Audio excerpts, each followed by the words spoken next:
櫃台邊啊採滿一地過一地物品，全部攏是要提來，互日本二手品牌店收購。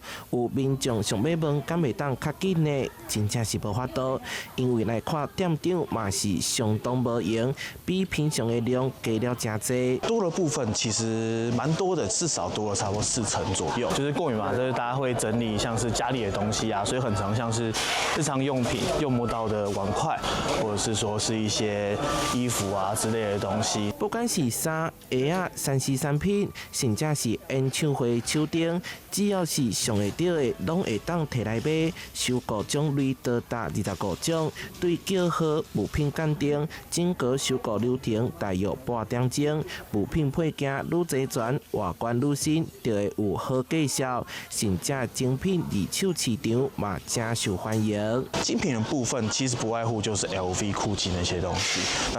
當然很多的話，其實最近因為畢竟輕奢牌大家都還